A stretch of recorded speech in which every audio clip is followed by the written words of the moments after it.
بسم اللہ الرحمن الرحیم۔ دوستو السلام علیکم۔ عوامی کونسل چینل ہے یہ اور میں منظور آزاد بول رہا ہوں۔ اللہ ہم سب کو اچھائی پر چلنے کی توفیق عطا فرمائے اور حق سچ کا ساتھ دینے کا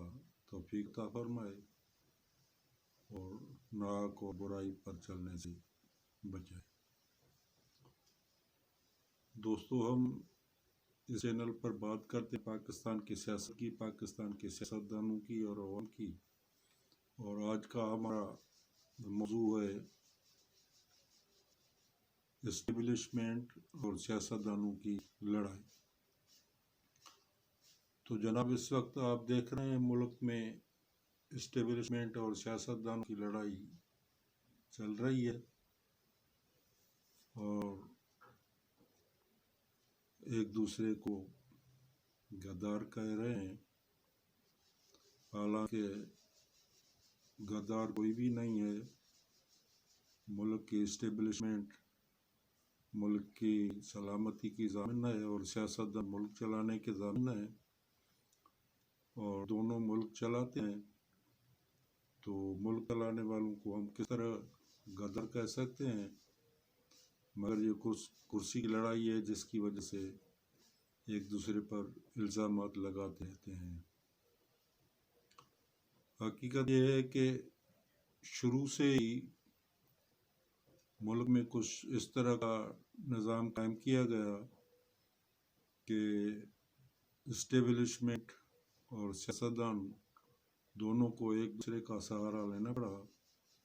اور ملک کے اقتدار پر کبھی اسٹیبلشمنٹ کا قبضہ ہو جاتا تھا، کبھی سیاستدانوں کا قبضہ ہو جاتا تھا، مگر یہ دونوں تھے ایک دوسرے کے ساتھ دینے والے، اور ان کی اس لڑائی میں یا یوں کہیں کہ اس اختلاف میں عوام کو پیچھے ہی رکھا گیا ہے، اور 70 سالوں میں عوام کی کوئی بھلائی نہیں ہوئی ہے۔ تو ہم جائزہ لیتے ہیں کہ یہ کام کس طرح چلتا رہتا ہے اور آگے کس طرح چلے گا، اور کوئی تجزیہ نکالتے ہیں نتیجہ کہ دیکھیں کیا ہوتا ہے۔ تو جناب شروع سے ہی سیاستدان کبھی اسٹیبلشمنٹ کا سہارا لیتے آ رہے ہیں۔ تو شروع کے دنوں ہی آپ نے اگر ہسٹری پڑھی ہے تو آپ نے دیکھا ہوگا کہ ملک کے کمانڈر ان چیف، اس وقت جس کو ہم آرمی چیف کہتے ہیں اس وقت اس کو کمانڈر ان چیف کہتے تھے، وہ جب جنرل ایوب خان تھے تو ان کو وزیر دفاع بنایا گیا، اور دفاع کا سیکریٹری اسکندر مرزا ملک کا صدر بن گیا۔ پھر اسکندر مرزا نے سیاستدان کو لگانے کے لیے ملک میں مارشل لا لگایا، اور جنرل ایوب خان جو تھا وہ اس وقت کمانڈر ان چیف تھا، مگر صدر ایوب خان نے جو بعد میں صدر بنا، اس وقت اسکندر مرزا بنے ہوئے تھے، اس کو بھی چلتا کیا اور حکومت پر قبضہ کر کے سن 58 میں پورے ملک میں مارشل لا لگا دیا اور سیاست کو اور سیاستدانوں کو بین کر دیا۔ تو ہوا یہ کہ جو سیاستدان قیام پاکستان سے چلے آ رہے تھے اور پاکستان کے قیام میں ان کا بہت کنٹریبیوشن تھا، وہ تو آؤٹ ہو گئے، ان کی سیاست پر بین لگا دیا گیا، اور 10 سال تک صدر جنرل ایوب خان حکومت کرتے رہے ملک میں۔ تو بلا شبہ اس کی حکومت میں کچھ اچھے کام ہوئے، خاص طور پر اس کی حکومت نے ملک میں صنعتوں میں بڑی ترقی کی، اور پاکستان کی انڈسٹری بہت ترقی یافتہ ہو گئی تھی اس ملک میں اس زمانے میں۔ مگر وہ ایک ڈکٹیٹر تھا، اور وہ ملک کو ڈکٹیٹر کی طور پر چلا رہا تھا، سارے سیاستدانوں کو ایک سائڈ پہ کر دیا تھا، اور اس نے ملک میں ایک بنیادی جمہوریت کا نظام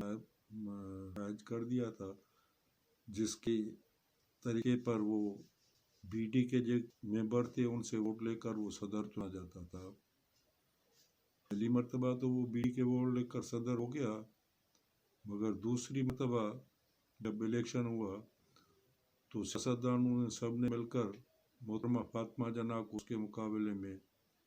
انتخاب میں کھڑا کیا، اور اسٹیبلشمنٹ اور سیاست اس ٹائم آمنے سامنے آ گئی۔ مگر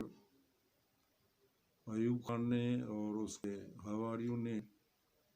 اور جو اس کے پارٹی کے لوگ تھے اس نے بھی اپنی پارٹی بنا لی تھی، مسلم لیگ نام سے اس نے بھی اپنی پارٹی بنا لی تھی۔ تو انہوں نے تو محترمہ فاطمہ جناح کو غدار قرار دے دیا، اور پھر یہ غداری کا سلسلہ وہاں سے شروع ہوا۔ الیکشن میں تو جیسے تیسے دھاندلی کر کے ایوب خان جیت گئے، اور پھر 65 کی جنگ لگئی۔ تو 65 کی جنگ میں ملک کی مفاد میں سب سیاستدان خاموش ہو گئے، اور ایوب خان نے جو ہے وہ جنگ جیتی یا ہاری، مگر وہ تاشد کا معاہدہ کر کے جو ہے وہ انڈیا سے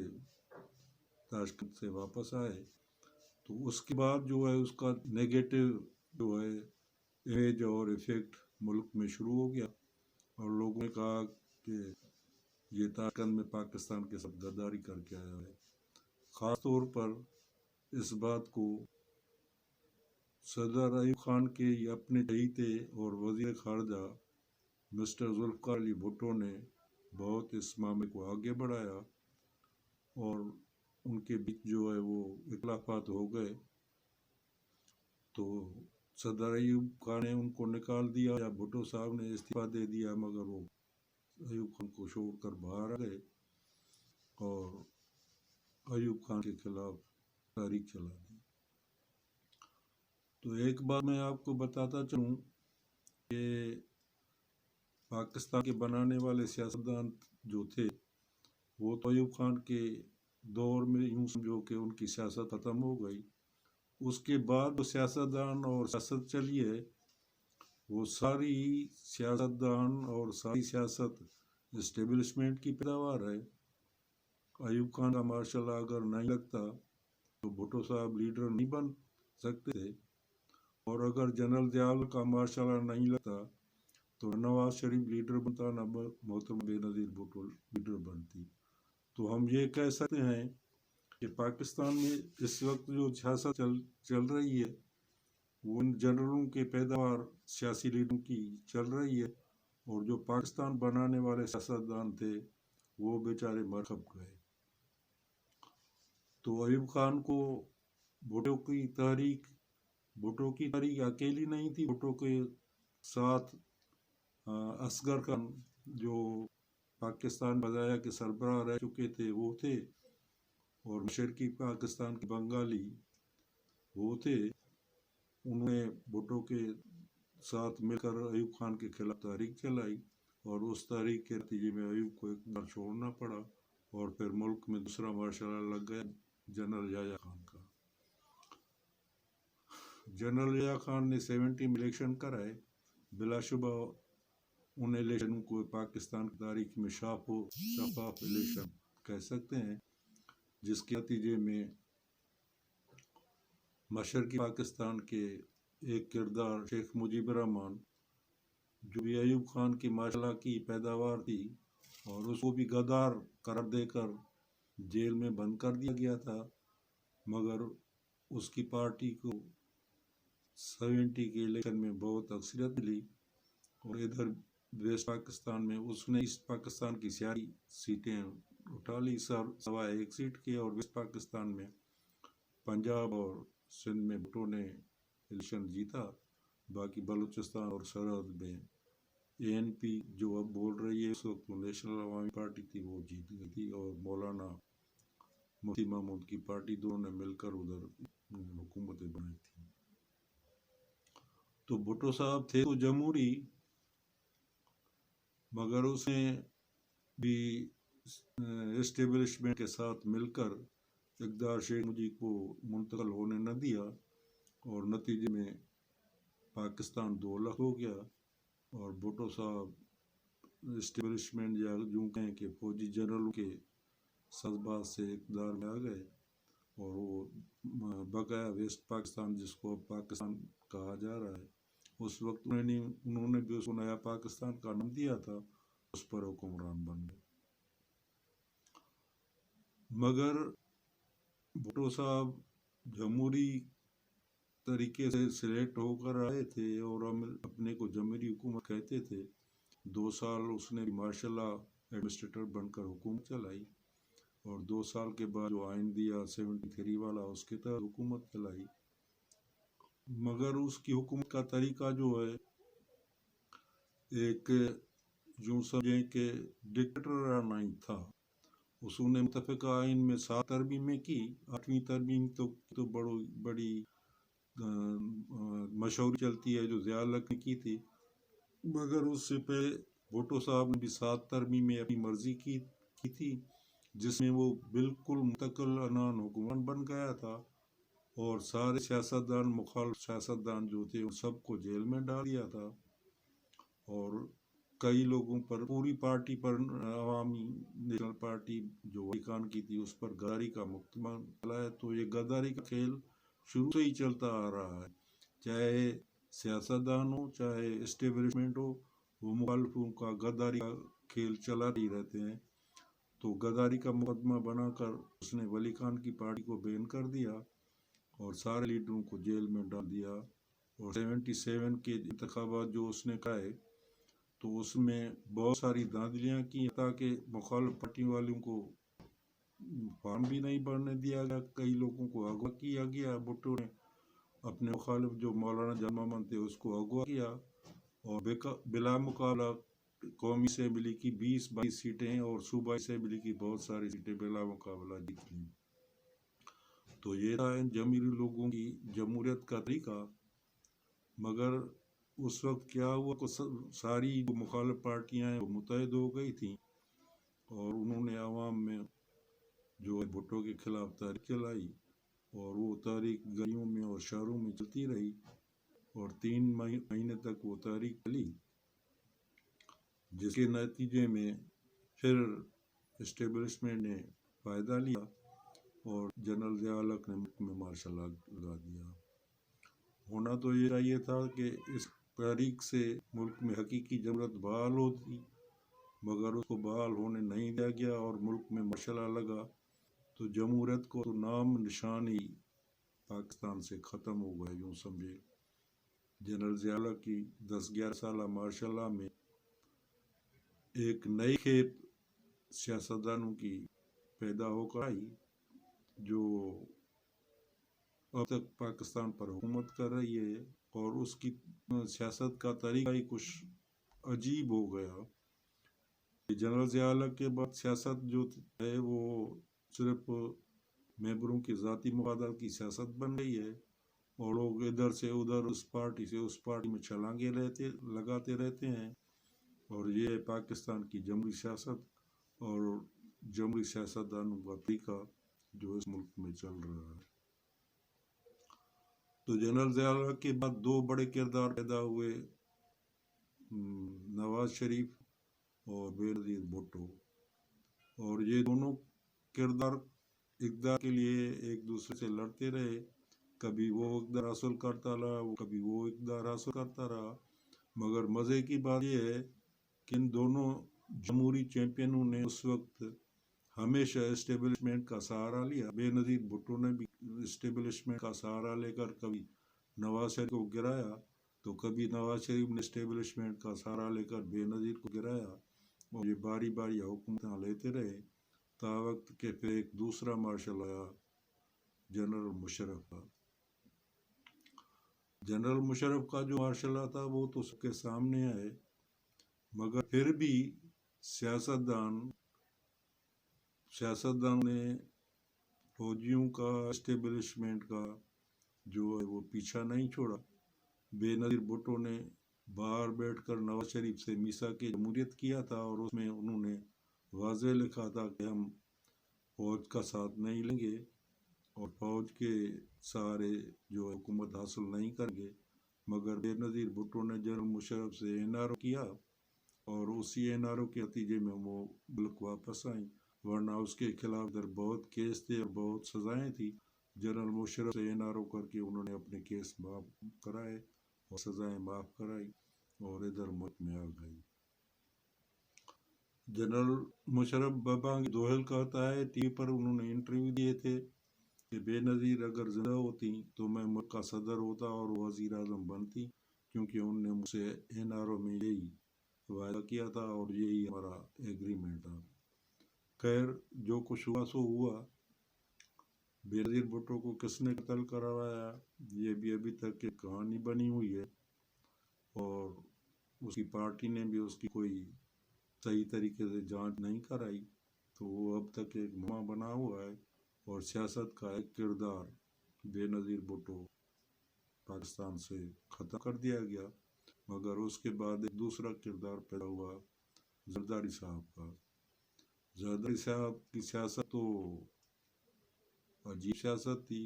وہ صرف اپنے مفادات اور اپنے جو ہے ذاتی اس کے عزائم کے تحت اور ذاتی انہوں نے جو کیا ہے ملک میں، اس کے اوپر جو الزامات ہیں کرپشن کے وہ سب کے سامنے ہیں، اور یہ بھی ایک ایگریمنٹ کے تحت 5 سال اس کو چلایا گیا اور پھر 5 سال کے بعد جو ہے وہ نواز شریف کو لایا گیا۔ تو یہ ساری کہانیاں اسٹیبلشمنٹ اور سیاستدانوں کے ایک ساتھ چلتی ہیں اور ایک دوسرے کی مدد سے چلتی ہیں، مگر پتہ نہیں اس بات پر اسٹیبلشمنٹ اور نواز شریف کی انبن ہو گئی اور 2014 میں انہوں نے ایک نیا کردار پیدا کیا عمران خان کا۔ یہ کردار 2013 کی الیکشن سے پیدا کیا گیا تھا اور اسٹیبلشمنٹ نے اس کو بڑی پارٹی بنا کر اسمبلی میں کچھ سیٹیں دلوائی اور 2014 میں نواز شریف کے خلاف اس کی تحریک چلائی گئی اور دھرنا لگایا گیا، مگر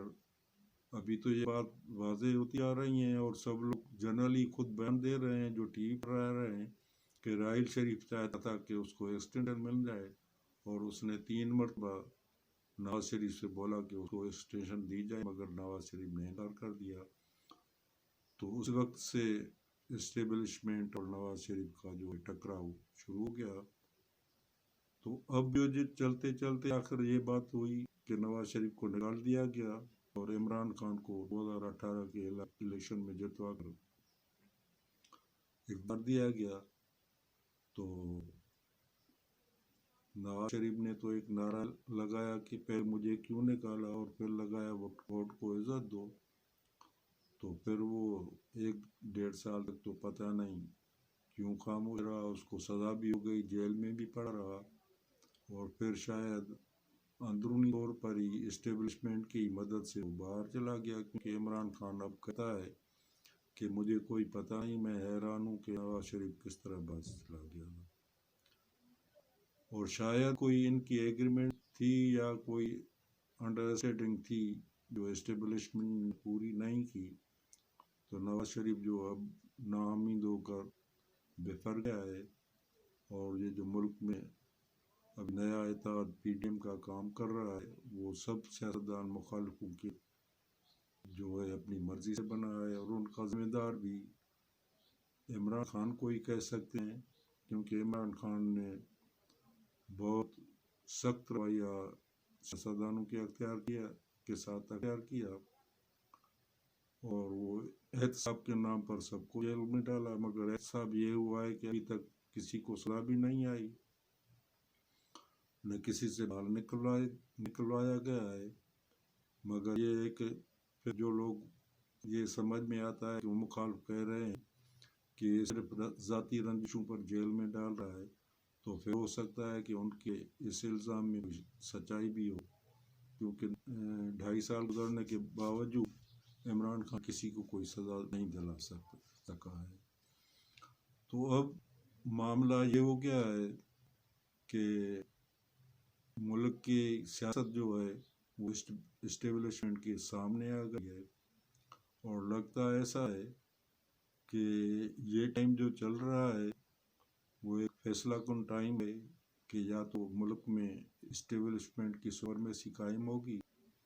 یا پھر سیاستدانوں کی ہوگی۔ مگر اس تحریک کو بھی اگر بھٹو والی تحریک کے خلاف ہائی جیک کیا گیا اور پھر کوئی مارشل آ گیا یا فوج آ گئی تو پھر تو لگتا ہے کہ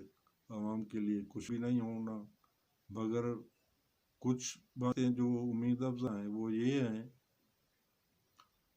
کہ اس مرتبہ لگ رہا ہے کہ سیاستدانوں نے ہوش کے ناخن لیے ہیں اور وہ سمجھ رہے ہیں کہ شاید اسٹیبلشمنٹ ہم کو بیوقوف بنا کر اپنا مطلب سیدھا کرتی ہے، تو اب ہو سکتا ہے وہ ان کے کہنے میں نہیں آئے۔ اگر وہ ان کے کہنے میں دوبارہ آتے ہیں اور کچھ پارٹیاں اپنے مفادات کے لیے اسٹیبلشمنٹ سے جو ہے معاہدہ کر لیتی ہیں یا پھوٹ پڑ جاتی ہے، تو پھر تو یہ ہوگا کہ عوام کے لیے تو کوئی اچھائی پھر تو سمجھ میں نہیں آتی، پھر تو یہ جو ہے راگ پرانا وہ چلتا رہے گا۔ عوام بیچارے تو جب بھی عوام کے نعرے لگا کر سیاستدان میدان میں اترتے ہیں تو ان کے پیچھے چلتے ہیں، مگر آگے چل کر وہ جو اپنے مفادات کے لیے ہی کرسیاں حاصل کرتے ہیں۔ 70 سالوں میں عوام کے لیے حقیقی کام کچھ بھی نہیں ہوا ہے، صرف سیاستدانوں نے اپنے مال کمایا ہے، اپنی ملکتیں بنائی ہے، اپنی جائیدادیں ملک میں ملک کے باہر بنائی ہے۔ تو عوام کو بھی سوچنا پڑے گا کہ آخر یہ کھیل کب تک چلتا رہے گا، اور عوام جو ہے اپنے صحیح نمائندہ کب چنیں گے۔ اور یہ جو اس وقت اسٹیبلشمنٹ اور سیاستدانوں کا کھیل چل رہا ہے، دیکھتے ہیں کہ یہ کس کا رخ بڑھتا ہے۔ دوستو بڑی مہربانی، ہماری ویڈیو پسند آئے تو ہمارے چینل کو ضرور لائک کریں، ویڈیو کو بھی لائک کریں، چینل سبسکرائب کریں تاکہ ہماری بھی ہمت افزائی ہو اور ہم آپ کے لیے آئندہ ویڈیو بناتے رہیں گے۔ ہم تو انشاءاللہ سچ اور حق کی بات کرتے رہیں گے، چاہے کسی کو کتنا برا لگے، مگر یہ جو میں نے فیکٹس ہیں یہ آپ کو بتائے ہیں، ہو سکتا ہے کہ ان لوگوں کو پسند نہ آئے تو میں ان لوگوں سے معافی چاہتا ہوں۔ مہربانی، السلام علیکم۔